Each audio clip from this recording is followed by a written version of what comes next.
Welcome to another very special edition of the Magpie Circle. And today we welcome a former Notts County player who I think is pretty unique because he went on to manage a country in the Confederations Cup final in France. Mick Waitt, welcome. Morning, Paul. Evening here, morning where you are, just a 12-hour time difference. Now this is what I'm really looking forward to. Short of doing the first podcast from the moon, we could not be speaking to anyone further away from our Nottingham Magpie Circle headquarters than you are. Whereabouts are you right now? I'm in my living room in a place called Whitby, which is about 20 miles north of Wellington on the south of the North Island. So this is not Whitby near Scarborough, where you get Definitely the good fish and chips from the not. Magpie Calf. Same spelling, but that's about the only thing that's similar. We're going to take through your career because it's a quite incredible career from a local boy who grew up in Kelverton. And it was quite a quantum leap for you from being in and around local league football. And with all due respect to the teams you were playing for, this wasn't Boston United or anything like that when you made the jump to Notts County. So just give us a little bit of background of when you were sort of 18, 19, 20, where you were playing, who you were playing for. As you say, I wasn't playing at a fantastic standard. It was a good standard, but I started off at Green Dragon Athletic in Oxton, which was playing with a lot of lads from Calverton that I grew up with. I then went and played for Calverton Estate in the Notts Combination. From there I went to Kingswell, Arnold Kingswell, in the Northern Counties East. And then I got a bit sick of the travelling in the Northern Counties East, to be honest, and got a chance to go and play for Keyworth United in the Notts Alliance, which, in all honesty, was probably a stronger league than the Northern Counties. At that time, you had the likes of Rennes and Rolls-Royce. And Arthur Oldham came to see me one day and said, "How about coming to play for us?" So I went, and that's really where I made my breakthrough to Notts from there. I mean, in terms of where you were playing, had you ever envisaged becoming a professional footballer, or you were just basically playing for a £5 or a £10 here for the enjoyment in the locality? I wasn't even getting paid. I never got paid until I went to county, to be honest. Really? So you didn't No, not even at get a tenner? No? No, didn't even get paid any travelling expenses. But that was all right. I played because I loved the game, and I'd always dreamt about being a professional footballer as a kid. My life was football.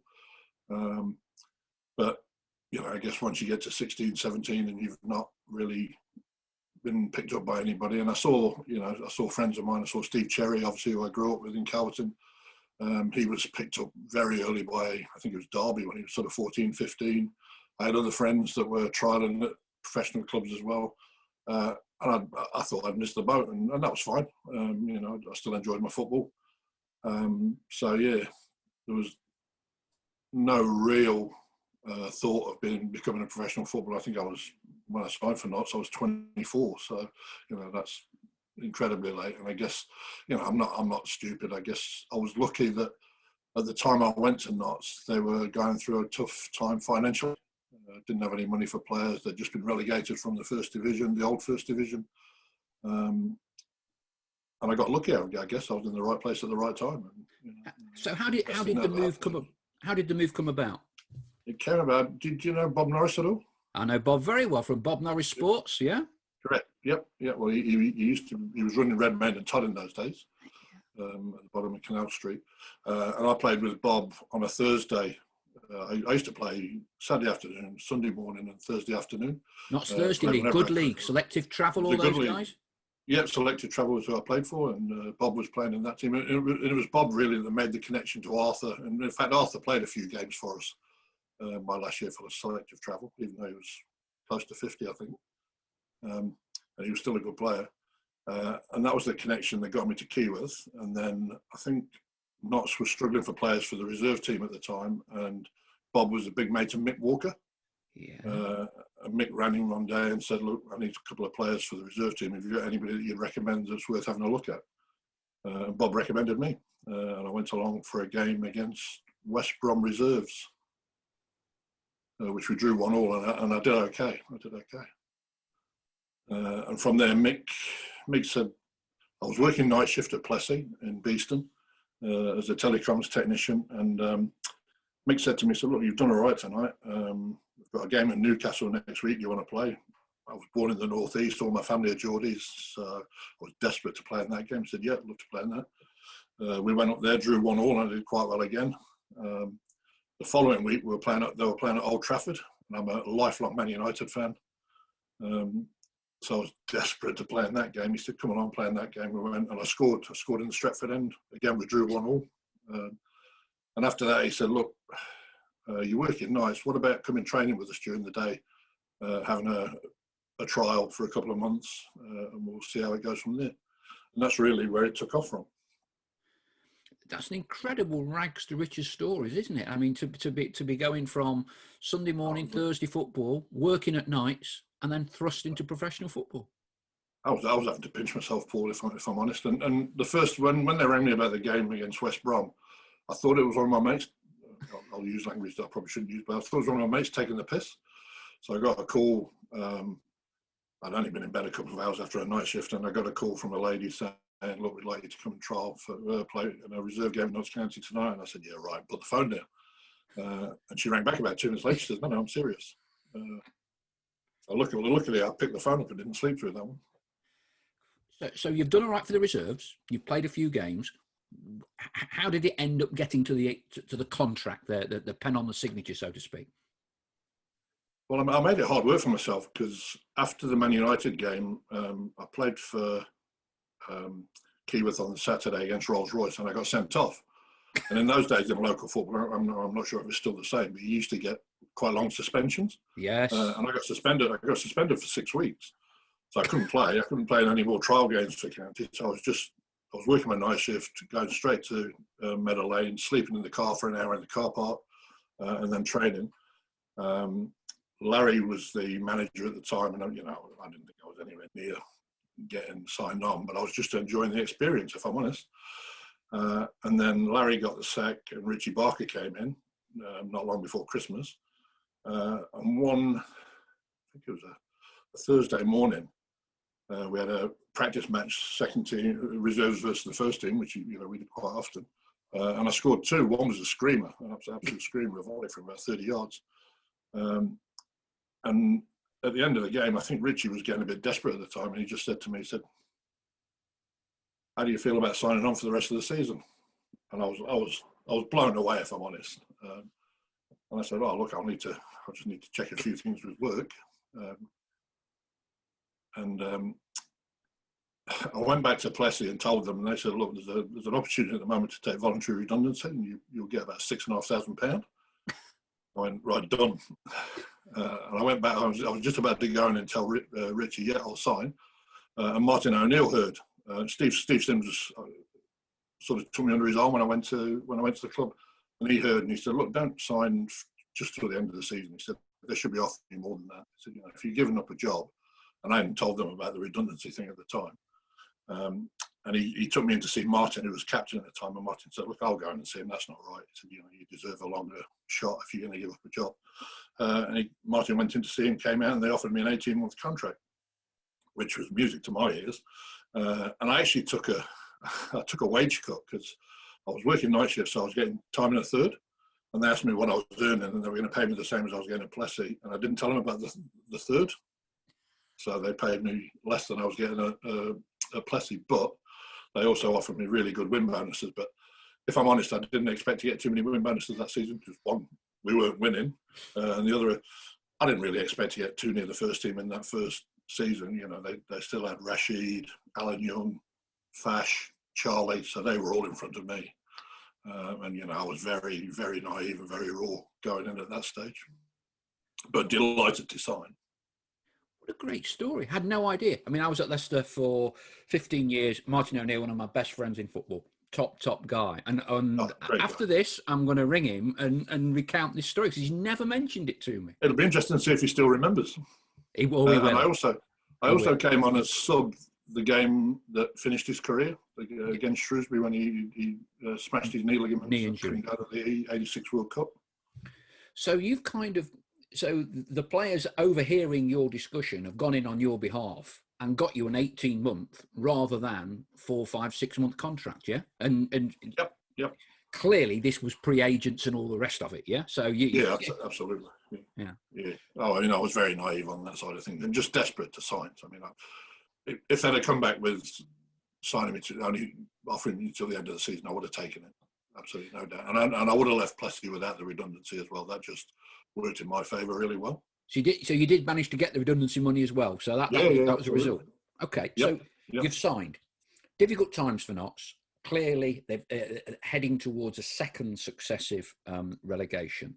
If I'm right, your debut was Boxing Day, 1984, at Wimbledon, of all places, to make your debut. Yeah, is it one of those occasions that you can remember like yesterday? Oh, absolutely. And I had no idea that I'd be playing. We trained on Christmas Day, just a light training session, and at the end of it, Richie named a squad and then came and tapped me on the shoulder and said, "Oh, you're going to travel as well with the team." And I was like, wow, just expecting to go down for the experience. Travelled down there, and as we got off the coach to go into Plough Lane, he pulled me to one side. He said, "I'm going to start you." And you could have knocked me down with a feather at that stage. And he left Alan Young out, I think, and Youngie wasn't too impressed with that at that stage. So it was probably a good move because it meant I didn't have all the nerves of travelling all the way down, thinking I was going to be starting. I had an hour to get ready. Unfortunately, we lost the game 3-2. Rashid scored both, and I set them both up, actually. I actually had a reasonable game and set them both up. But yeah, that was totally out of the blue, that debut. And I'm guessing Wimbledon had some of their decent core of players because they were going up, albeit the cynic might say it was about the same size crowd at Plough Lane as it would have been at Keyworth United. probably less. They had a good side. I think Vinnie Jones was playing.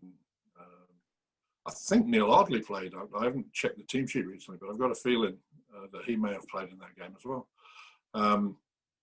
But they were a good side and tough to play against. So for me, making my debut against them, they were very uncompromising. But thoroughly enjoyed it, and just disappointed we didn't get a better result in the end. I mean, the second goal that Rash scored was typical Rash goal. It was a goal kick from, I think Mick Leonard was in goal that day. It might have been Seamus, can't remember. And I flicked it on, and he volleyed it from about 35 yards around the top corner. Typical Rash.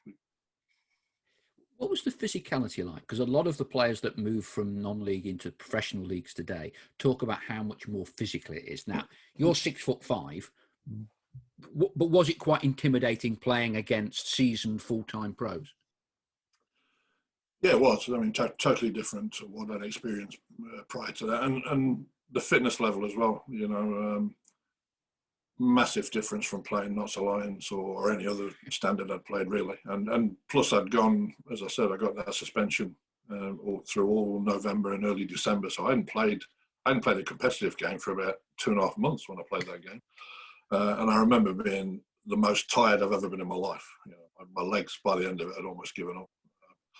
So the physicality was massively different, but so was the fitness level. You were playing against full-time professionals and playing with full-time professionals. So the game was so much quicker. The first year at Notts, and particularly, I think, given that we were struggling after being relegated from the first division and looking like getting another relegation, was a real struggle for me. And I didn't do particularly well. So I think if I'd have only got that 6-month contract, I think it would have been the end of it at the end of that year. I don't know that for sure, but I think it probably would. It didn't have to wait too long for your first goal. February, Middlesbrough at Meadow Lane, you scored the winner. No, it was away. It was at Ayresome Park. Oh, apologies. Yeah, it was funny because it was one of those days where it snowed, so the pitch was covered in snow. They only managed to clear the lines. We played with the orange ball. Kenny Burns had come on loan to us from Derby. He got snowed in at Derby, so he didn't even get to the game. We ended up winning 1-0. I got put through by Mark Goodwin, 1-on-1 with the keeper, and slotted it under him. So I mean that was great because they were a good side at the time, but they was, I guess they were going through the same as us because I think they may have got relegated the same season. I think they got relegated with us, but they were still a good side. So you've gone from Notts Alliance to being a full-time professional. Notts have suffered a second successive relegation, so they've now dropped into the third tier. Following 2 seasons in the third tier, you did very, very well. Second top scorer, just behind Ian McParland. Double figures in both seasons.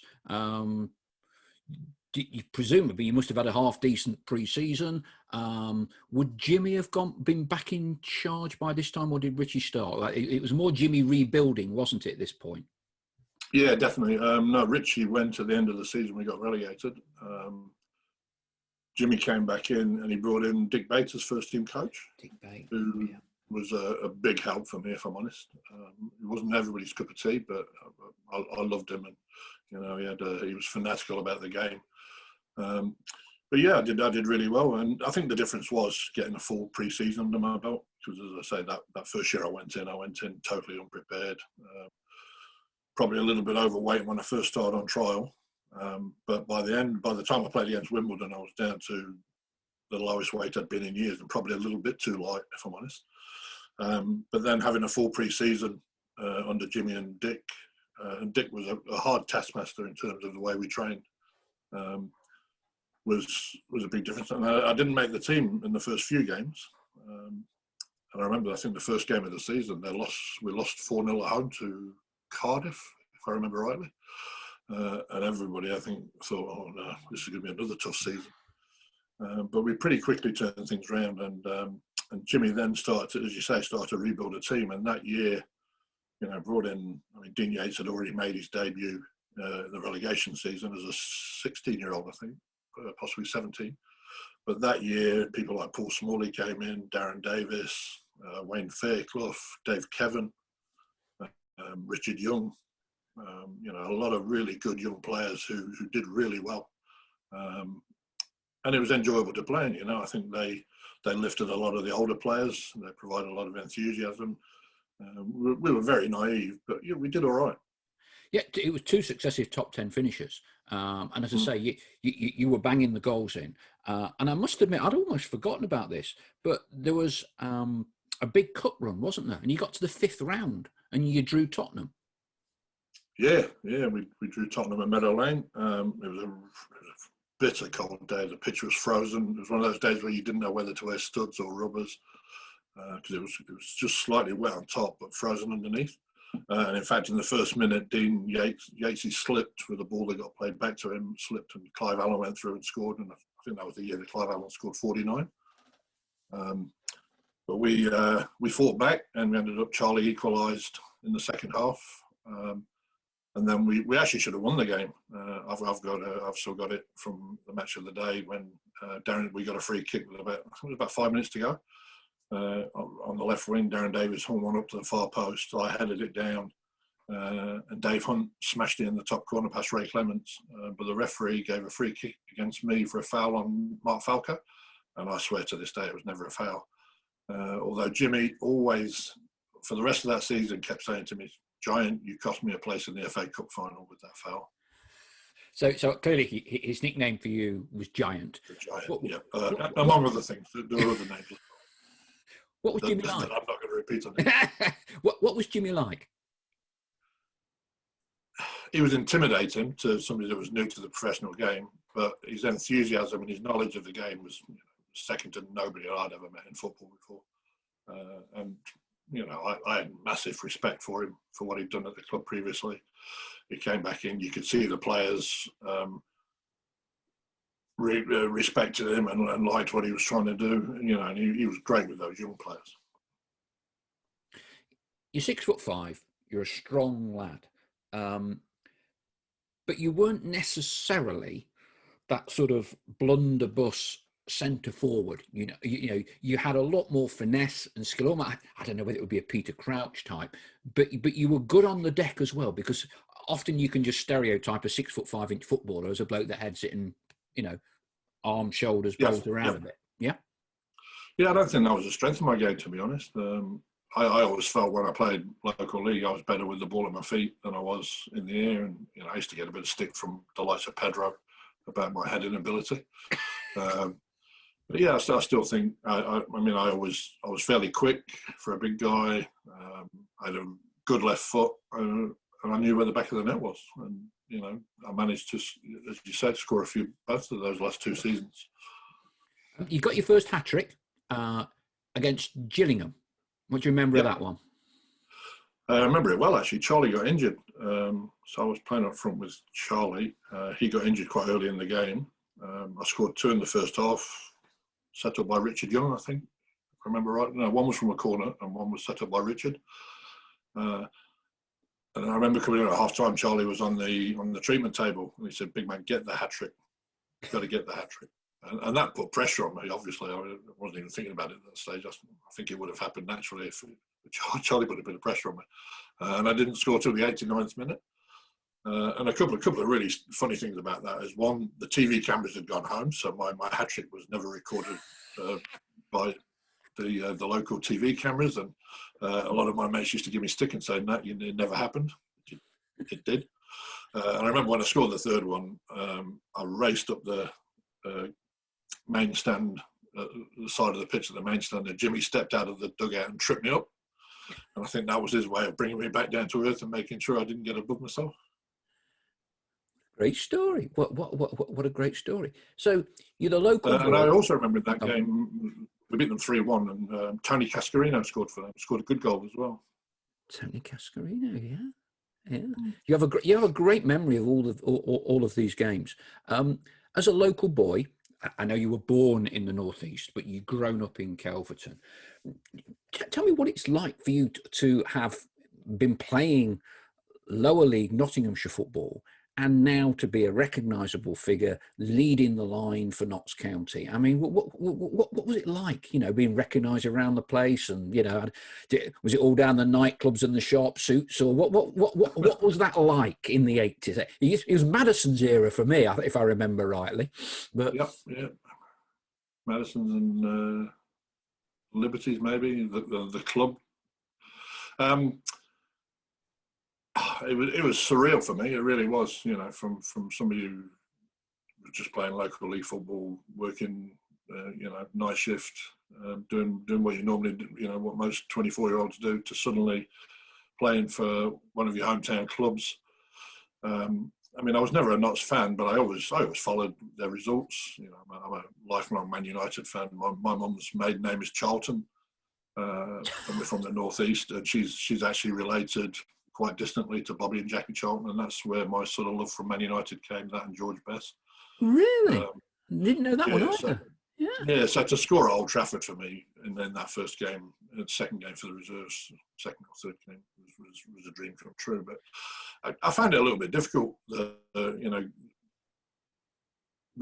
suddenly being recognised in, out in public, doing radio interviews, the odd TV interview.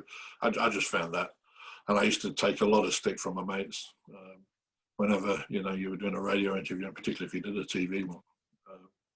But thoroughly enjoyed it, and I just loved training. For me, it was like you were doing a job that was your hobby. The love of the love of my life, and it always amazed me when I first went how much the seasoned pros complained about training. And on a bad day, we were at the training ground till 1 o'clock. On a good day, sometimes you were finished by 11:30. So going from a 10-hour night shift, and don't get me wrong, it wasn't physical hard work. But you were there for 10 hours a night to go into train, kicking a football around, running around in the fresh air, getting well paid, was just surreal. And I couldn't believe people complaining about it. But I guess when they'd done it all their lives, that was what was real to them. When you we had some owners in that. Well, that was going to be part of my next question. Was it difficult from being a local league footballer to being thrust into a dressing room full of seasoned professionals, many of whom had operated at the top flight for quite a few years? People like Rash, Pedro. Then you had another batch of Martin O'Neill, another batch of players: Tristan Benjamin, David Hunt, Mark Goodwin, who's probably made 100 appearances in the top flight. Yeah. Was that difficult for you? How did you cope? It was a little bit difficult because I didn't know that I belonged in that company when I first went. But they were great. The players were great, and I think even the first season when they saw me struggling, a lot of them came and tried to help me. I think the second season when I started to score goals, you become more accepted. They start to see that this boy's got something.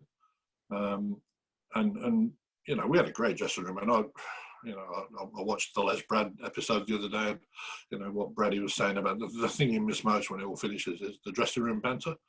And we had a great dressing room at the time. We had some real characters. We had some people, as I said, people like Pedro who could moan for he could moan for England. But a great guy, and I used to room with Benji, and that was always interesting because Benji's probably the quietest person I've ever met in my life, but somebody I had massive respect for. A great player, fantastic player. I mean, you're not the first. Everyone I speak to says that Benji was just so quiet. Did he even talk to you? He wasn't being rude, but he was just naturally just very, very, very introverted, wasn't he? Yeah, absolutely. When we roomed together, he was great. But as soon as you got outside the room, he'd just go back and. But we'd have nights out. He had a very sharp sense of humour as well, Benj. You needed to get to know him to sort of understand him. And as I say, that my second year, I roomed with him all year and got pretty close to him. But getting pretty close to Benji is not that easy. And I've not really kept in touch with him after, but I don't think anybody does. From what I gather, I think he's driving buses these days, isn't he? Yeah, I mean, I think he very much, we all respect him for it. He keeps himself to himself. He had his football life, and now he has a life after football, and he doesn't really mix the two at all. So you've banged in something like 34, 35 goals in 80, 90 appearances, and it was looking good. But it kind of all changed as quickly as it had begun, didn't it? Talk me through that. Yeah, absolutely. I mean, I guess that's football, isn't it? I was away on holiday in Greece with my brother and a few mates, and I was lying on the beach one day reading an English newspaper, as you do when you're on holiday in Greece, and I read that Jack Dunnett had sold the club to Derek Pavis, and he was bringing in John Barnwell as manager. Just before I went away, I'd signed a new one-year contract. They weren't particularly generous with contracts in those days, I think, because of the state of the club. But I was happy with that. So you've gone on holiday. You've gone on holiday and just signed another contract. So jobs are good, yeah. Jobs are good. I thought so. But you never know when the management changes, and I didn't know John at all. But I came back off my holiday. He rang me one day. I went in, sat down. He said, "Look, you're part of my plans. I'm looking forward to working with you. We'll start training next week. We'll get things underway. We'll see you then." Then about 3 days later, I got a call from the secretary of the club saying, "Oh, John wants you to come in." This was on a Sunday morning. So I went in, got in. He said, "Look, I've had a change of heart. I've got an opportunity to sign Gary Lund, and we want to swap you and Gary at Lincoln." And Colin Murphy was at the club waiting to speak to me. It sort of went from there. I wasn't very naive, as you say. It was the days without agents. And I probably should have gone away and thought about it and asked some advice from somebody like Simsy, or I think Martin had gone by then, but one of the older pros, Mick Leonard or somebody, because I think as it turned out, there were a few other clubs interested in me at the time. But you'd be without a goals record, yeah, absolutely. Yeah, but I think because John wanted to sign Lundy, Lundy was a good player. No complaints there at all. That worked in his favour, and me being me, I just spoke to Colin Murphy. They offered me more money, and it was never about the money for me with football, never. And I signed, and they'd just been relegated to the conference. It was the first year of automatic relegation to the conference from the Football League. But he, when I spoke to him, he had big plans. They were going to stay professional. And he said to me, he said, "Look, I've got a record of getting centre forwards, moved on to better things. And he spoke about the likes of John Fashanu, Mick Harford. There was a few others as well, and I thought, yeah, that sounds good to me. And I mean, with hindsight, I should have gone away and thought about it, but I signed on the dotted line there and then, and that was the end of my time at Notts, really. What did you think of Smurf? He's a character, isn't he? He was great for me, and I'll tell another story in a minute. But a lot of players struggled with him. Yeah, incredible character. I really liked him. He looked after me really well, particularly when I got a really nasty injury down there. But I think he took to me in the early days, and I enjoyed working for him. And he had a guy called Gordon Simonite who was who'd been a player at Lincoln, was his assistant manager at the time. I really liked Gordon, but he left really early in the piece, and they brought in Eddie May. Eddie only lasted weeks. Then they brought in Dick. Dick Bate came as first team coach. And then my second season, I think a guy called John Pickering, who'd been with Murph for years. And he was fantastic for me. I was injured at the time, but he was fantastic in keeping me going and keeping me positive. But yeah, Murph did well for me. The other story about Murph? I started really well at Lincoln. I scored 10 in the first 15 games. We weren't setting the conference alight. I think Barnet were the top team at the time, and we were probably 3 or 4 points behind them, but we were there or thereabouts. And as I say, I was banging the goals in again.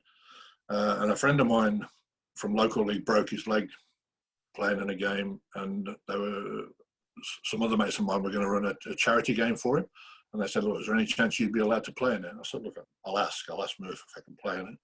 I said, but I'd be taking it very easy. He said, yeah, not a problem. We played on the Saturday. I think I scored 2. And I said to him before the game, I said, oh, Gaffer, I need to see you after the game. He said, yeah, I know what you want. I said, oh, yeah, really? And I went and I sat down. He said, right, how much do you want? I said, what do you mean? He said, you're after more money, aren't you? And I wasn't after money. I was just going to ask him for permission to play in this game. And I said, oh, make me an offer. And he offered me an extra £50 a week and another signing on fee if I agreed to sign for an extra year, because I only signed for 1 year. I said, oh, yeah, okay, I'll go for that. And I said, oh, by the way, is it okay if I play in this charity game? He said, is that what you came in to see me for? I said, yeah. And at the time, he said, look, I've only got blank contracts here. Are you happy do you trust me enough to sign a blank contract with what I've just told you? I said, yeah, trust you, you've been good to me so far. Signed a blank contract. Sorry, this is the day before the game.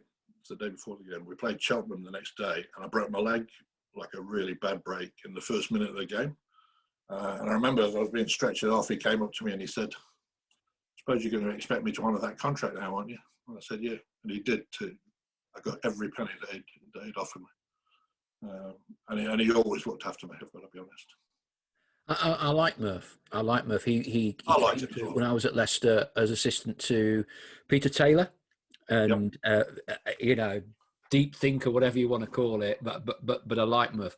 But he had a tough time when he came with Steve Thompson at Notts. Didn't really click with fans, but he spotted 1 or 2 good players. Vinnie Harkins from Ireland. He always knew a player. I mean, he brought in a lot of players that people didn't know at Lincoln, but they turned out to be really good players and good people as well. Tomo came my last year. I've got to say, I didn't really hit it off with Tomo, if I'm honest. But you don't hit it off with everybody, do you? Okay, so Lincoln. Let's fast forward a little bit. You emigrated to New Zealand. You'd had a spell in Hong Kong. You'd come back to England, played local league football. So you've gone out to New Zealand.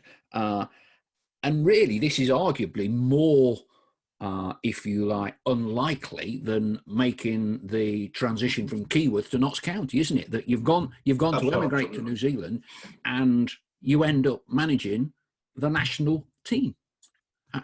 What happened? Well, I went to New Zealand after I'd finished on Lincoln. Murph got me a contract with a club in Hong Kong. I went there for a year, enjoyed it, did quite well, but I didn't like Hong Kong as a place to live. And my sisters, who lived in Hong Kong, sorry, my sister lived in New Zealand at the time. She said, "Why don't you come for a holiday? You know, you're halfway across the world. Come and see us for a couple of weeks." I said, "Oh, that sounds like a good idea." And I went. As soon as I landed in New Zealand, I fell in love with the place. And a friend of mine from my days at Plessy, he used to be my boss at Plessy, a guy called Keith Buckley, was coaching Napier City Rovers at the time. And he said, "Look, if you come for a holiday, come and play." So I did. Played the first season. Then I got offered a contract with a club in Perth in Australia, but I had to go back to England to get my visa sorted out. Came back, played, for a number of local league clubs with the intention of going back to Australia, and that fell through. I don't know why, but it fell through. So I stuck around in England for about 18 months, but I was desperate to get back to New Zealand. I really enjoyed it, and they rang me. It was a freezing cold day in December. No, it was January actually. I just watched Man United lose at home 4-1 to QPR, so I was miserable as sin. And I was scaffolding at the time. I was driving for a scaffold firm, but the last day I worked in the scaffold industry, I remember picking up a scaffold tube and it stuck to my hands because it was so cold. And the next day I got a call from the coach in Napier City Rovers. He said, "Look, I'm retiring this year, so why don't you come and play this year, come as my assistant, and then become coach the following year." And I said, "Get the tickets to me as quick as you can." So I took over as coach in '93. We won the double in my first season, so we won the National League and the Chatham Cup, which is the equivalent of the FA Cup here, in the UK. The next year we got to the final of the National League, because they run their leagues, so you play a league, but then it all gets decided like top four going on a playoff. Okay. So it's not the team that's the most consistent over the season, it's the team that wins that playoff. MLS playoffs in America would have that model now, wouldn't they? Australia's the same as well. Yeah. Southern Hemisphere is a big Southern Hemisphere thing in all sports. So we got to the final of the second year. We won it again in '97, '98 we won it. 2000 we won it, and the cup again, and then I got offered the job of assistant coach with the national team by a guy called Ken Dugdale, a guy from Liverpool who I had a lot of time for, and I was his assistant for nearly 3 years. And then just prior to the Oceania Nations Cup, which is qualifiers for the Confederations Cup and World Cup at that time, he quit and went to live in Norway. He got sick of the politics in New Zealand and he quit. And they said to me, "Look, we need you to take over for this tournament," because that's the way they did things over there. It was a 2-week tournament. So it was always going to be us and Australia. And Australia decided not to send a particularly strong team over. They were a bit arrogant. It was a good team, but they didn't bring the likes of Kuhl, Viduka. None of their big stars from Europe came back. And we ended up getting to the final and beating them 1-0. Which was fantastic for me and for the team, and it ended up with us qualifying to go to the Confederations Cup in France in 2003. So that must have been a massive result, for New Zealand and Australia are arch rivals. So your head coach, and the rugby team's the All Blacks, the football team's the All Whites, isn't it? Because they play all white. Did that kind of transform things in New Zealand? I mean, that must have been quite an historic result from a football perspective. It was, but we'd done it 4 years previously as well. So when I first got involved with the national team, we had that tournament coming up within, I think, about 6 weeks, and we'd been made assistant coach, and we beat them again. We went to the Confederations Cup in Mexico in '99 as well. So and again, Australia had been pretty arrogant with the team they put out against us. So it put New Zealand on the map, and financially it was good. I think both times we won over $1 million US, which football in New Zealand is not well funded. Rugby gets all the corporate dollar and all the sponsorship. Football's always been the second cousin on that side of things. So that it was a massive boost, and I think started to change the game here. Great time. What was your profile like then, Mick? So as head coach of the national soccer team that beats Australia and is now going to go to the Confederations Cup in France, did that get a lot of media traction, or is everything 10th rate compared to the All Blacks? It is. The All Blacks will always be first here. The All Blacks and cricket and netball are the three big sports, but the All Blacks particularly, I mean, that's probably got even more weighted towards the All Blacks, the way they've played over the last 10, 15 years. I mean, they're always a good team, but, they've dominated world rugby up until the last World Cup. But that made a difference. Certainly we started to get some headlines in newspapers. We started to get recognised a bit, but it was always a struggle financially, always. Do you have any interaction? Would you, for instance, have met the All Blacks head coach and any of the guys or not? Yep. Did you have think tanks and those sorts of things? Yeah, we used to get involved with forums, and they'd always be there, and they were very receptive, very good people. I mean, New Zealanders are very down-to-earth people, and yeah, I got to meet a number of All Black coaches and spend a bit of time with them, which was, again for me, it was really surreal. A boy from Calverton suddenly sitting with the so you head off coach of the best rugby team in the world. Absolutely. So you head off to France, yeah, and what was that like for you? Daunting, if I'm honest, but really enjoyable. We ended up staying at the French rugby headquarters just outside Paris. That's where we were based. In the first game, we lost 3-1 to Japan. Second game, we were doing really well against Colombia. We played down in Lyon, and we went 1-0 up just before half time. And then we had a player sent off, player that played in England for a while, actually, Chris Killen, played at City, yep. City, Middlesbrough, Celtic. He got sent off, and the game changed from there. It was a really, really hot day, and they were a good team. They ended up beating us 3-1, I think it was. And then we played France in the last game in the Stade de France. And that was, it was unbelievable, the team they put out. I thought they might, because they'd already qualified for the next round. They'd won their first two games. I thought they might put out a weakened side, but they didn't. They had all the big names were in there. And I remember talking to, we had a guy called Danny Hay. I don't know if you remember him. He played a few games for Leeds. Mm-hmm. You probably don't. He only played a handful of games, but he's now the national coach here. I was talking to him just outside the tunnel, and he was talking to Olivier Decour, who was at Leeds with him at the time. Yeah. And as somebody walked out of the tunnel, and Decour said to Danny, he said, "You're going to have a tough day today." I said, "Why? What do you mean?" He turned around, and Thierry Henry was walking up the tunnel, and it was Thierry Henry that Danny was going to be playing against, and he was right. We did have a tough day, and we ended up losing 5-0, but I think we were 2-0 till about the 87th minute, and they scored 3 in the last 7 or 8 minutes. But I mean, they battered us; they really did. But great experience, and it was a full house at the Stade de France. My dad had come over with some mates of mine from Calverton. So it was just an amazing experience for me. But I think we were a little bit disappointed with the way we performed in the end. We should have done better. It's two quite incredible journeys. One as a player, one as a manager. Had you, as a player, ever envisaged managing or coaching, or no? No, I didn't even think I'd get into coaching, to be honest. But when I was at Lincoln and I broke my leg, I was out for nearly 2 years at Lincoln. I didn't play for 22 months. And towards the end of the first year, I was starting to get a bit down, thinking, I might not come back from this because it was a bad injury. It was similar to the one that Ian McCulloch had. Yeah.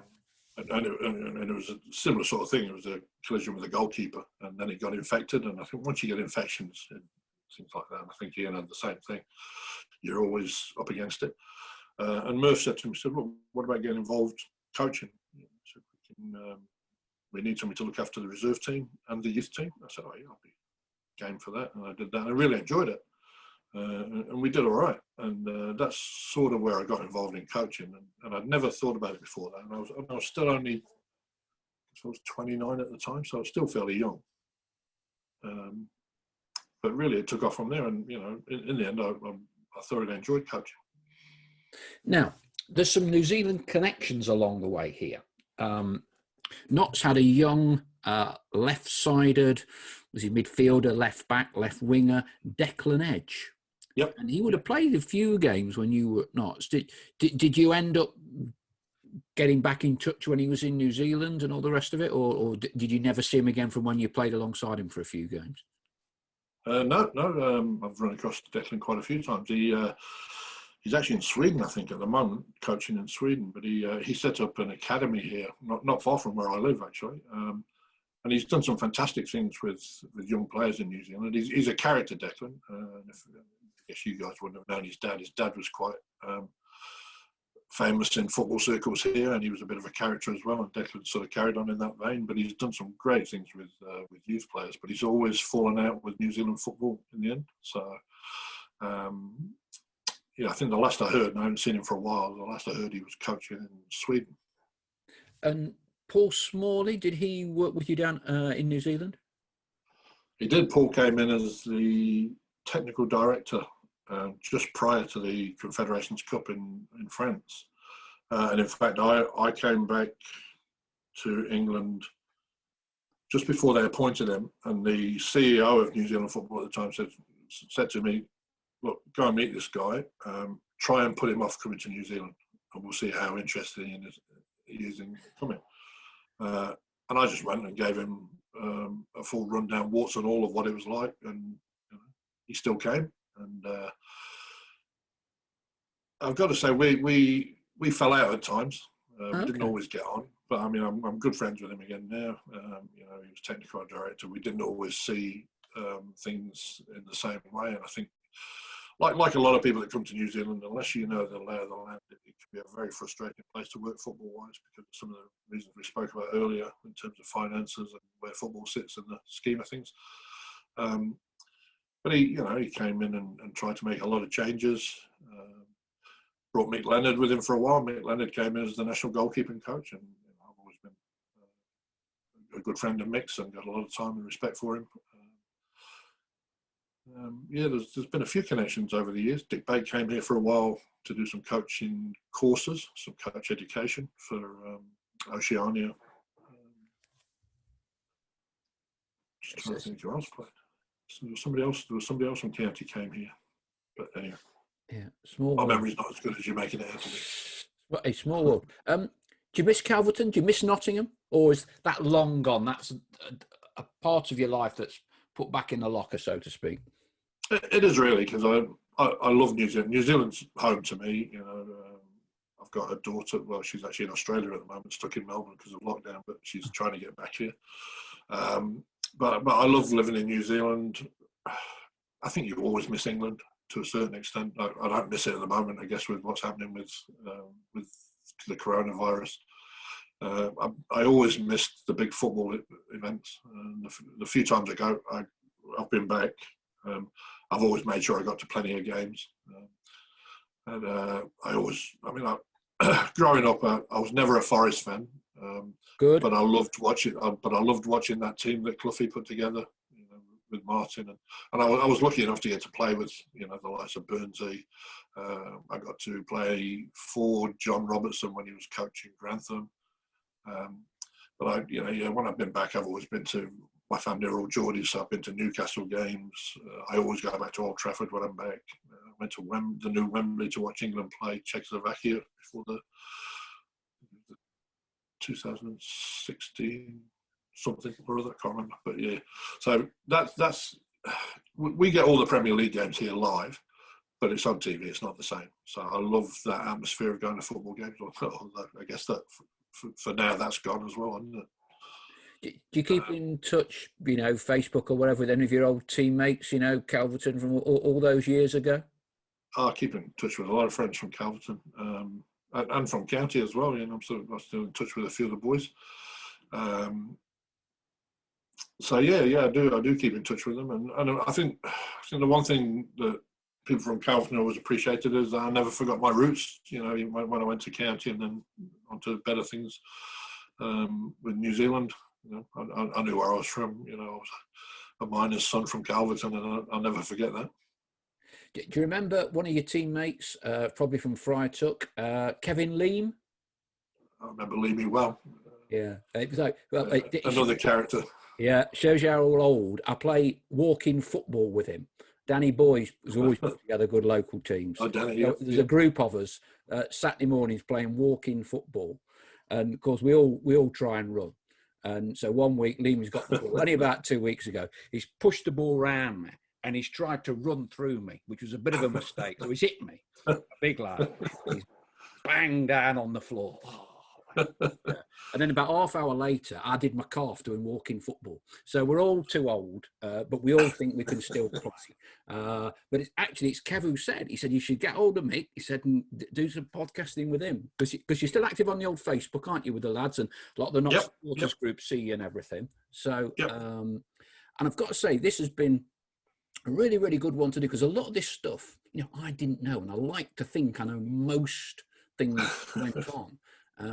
But there's some great stories there, some fantastic stories. And I think also you really, really are living proof of, miracles happening in football. From, your move as a player from working at Plessy to playing for Notts County in the space of 6 months, and then becoming manager of a national country playing in a Confederations Cup. Unbelievable. It is, and I'll always be grateful for that opportunity that I got at Notts County, because that changed my life, really. You hear about things being life changing, but that was life changing for me. I never really expected to leave England, if I'm honest, but it opened up all sorts of doors for me and opportunities. And while I was involved with the New Zealand football team, we travelled all over the world to play games.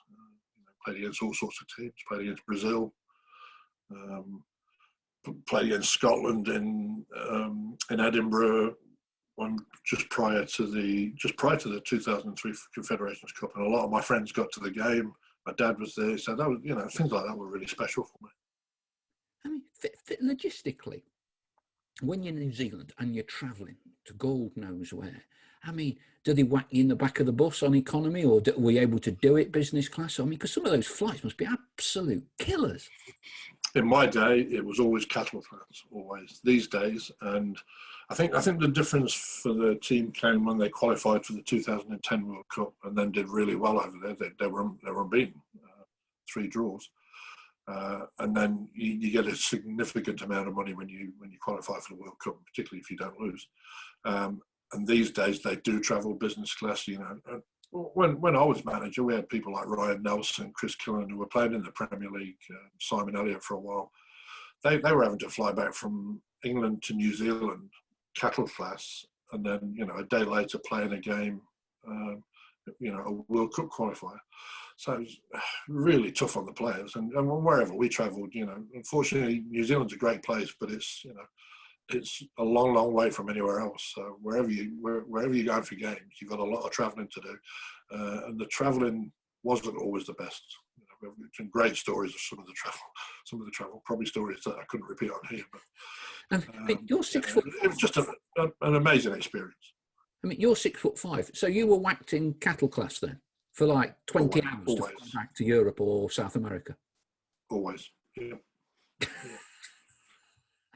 You needed an entrepreneurial spirit to get a few deals done with Air New Zealand or something there, didn't you? We had a few people that I thought were pretty good like that, but never happened for us. But these days they do get looked after a lot better, and so they should.